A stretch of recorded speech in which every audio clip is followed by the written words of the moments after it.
Baik, kita kembali lagi dan kita akan coba membahas tentang anticipating future supply chain needs atau mengantisipasi kebutuhan supply chain di masa depan. Kita sudah membahas dua hal ya sebelumnya, yaitu melakukan assessment, satu hal mungkin melakukan assessment current supply chain strategy, yang mana ini terdiri dari dua ya, yaitu membuat supply chain strategi secara eksplisit. Yang kedua adalah kita mengevaluasinya, apakah supply chain tersebut itu sudah cukup baik atau tidak. Begitu. Nah, ini uh, kita sudah melakukan hal ini tentu ya. Nah, sekarang tahap berikutnya yang akan kita lakukan adalah setelah kotak yang biru ini adalah kotak yang dua, yaitu menganticipating future supply chain needs. Dan uh, satu hal bahwa metode ini, kenapa kita perlu sebuah metode yang berbeda yang mungkin sudah Anda pelajari ketika di tingkat 2 ya, metode forecasting di mata kuliah perencanaan pengendalian produksi, itu untuk mungkin horizon waktunya sekian bulan ya, sekian hari. Tapi bagaimana kalau kita yang prediksi 5 tahun ke depan, 10 tahun ke depan? Itu jauh sekali dan tentu akhirnya membutuhkan sebuah metode yang berbeda ya, sebuah cara yang berbeda.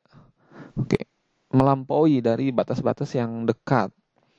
Maka kita perlu sebuah perencanaan yang robust. Robust itu kokoh ya. Artinya dia tidak, ya kokoh lawannya adalah rapuh. Rapuh dalam perencanaan adalah ketika ternyata perencanaan tersebut tidak berfungsi ya. Sebagai contoh misalnya eh, kita mau perencanaan yang rapuh misalnya ya. Contoh kita naik kapal tapi nggak bawa alat pelampung, tiba-tiba kapalnya karam misalnya. No, semoga tidak terjadi ya. Nah, kemudian ternyata akhirnya tidak sulit menyelamatkan diri karena tidak ada pelampung misalnya. Itu rencana yang rapuh ya. Sedangkan rencana yang kokoh bagaimana? Dia siap gitu dengan berbagai macam kondisi yang mungkin terjadi. Oh, kalau kapalnya karam bagaimana? Ada sekoci. Ada, kalau sekocinya bolong gimana? Ada pelampung. Kalau pelampungnya, nah jadi dia sanggup begitu dengan segala macam kemungkinan.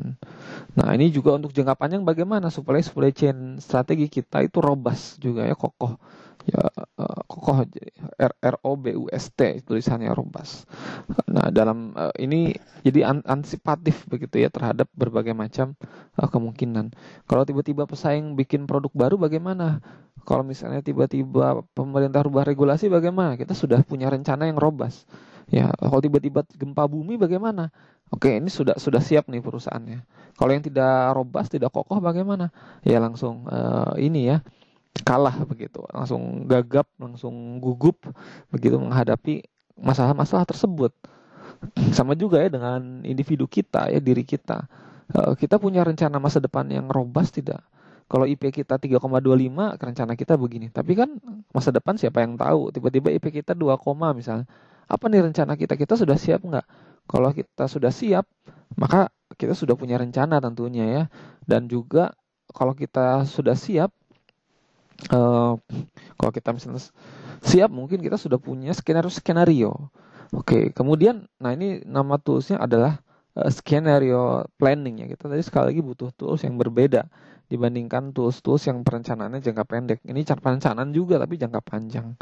Dan tools ini adalah sebuah cara untuk melakukan brainstorming, yang membantu kita melakukan brainstorming dan sudah digunakan oleh UPS. UPS itu semacam, kalau di Indonesia mungkin seperti kantor posnya ya, melakukan delivery produk barang. Kemudian oleh Apple, oleh Motorola, oleh Disney, mereka menggunakan skenario planning. Dan ini sebenarnya sebuah structured brainstorming. Jadi brainstorming tapi terstruktur. Ada metode-metode yang jelas, ada tahap-tahap yang clear, ada prosedur-prosedur yang bisa dilalui.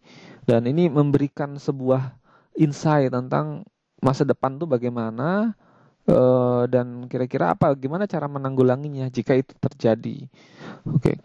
Oke. Nah, dan nanti setelah ini secara definisi ya, structured brainstorming methodology, ya metode untuk brainstorming terstruktur dan membantu para pengambil keputusan di dalam suatu organisasi untuk memahami apa potensi masa depan yang mungkin terjadi, potensi skenario masa depan yang terjadi, potensi masalah masa depan yang terjadi, sehingga bisa mengambil keputusan yang lebih baik. Karena apa? Karena memahami resiko-resiko yang ada, karena memahami blind spot ya, titik hitam, titik gelap yang mungkin nggak kelihatan sebelumnya, memahami peluang dan memahami kebutuhan di masa depan. Ya. Dan jadi gini, kita melakukan shift ya dari yang awalnya memprediksi masa depan itu apa menjadi mempersiapkan diri terhadap kemungkinan efek yang akan terjadi. Oke. Nah, ini jadi kita tentang skenario planning.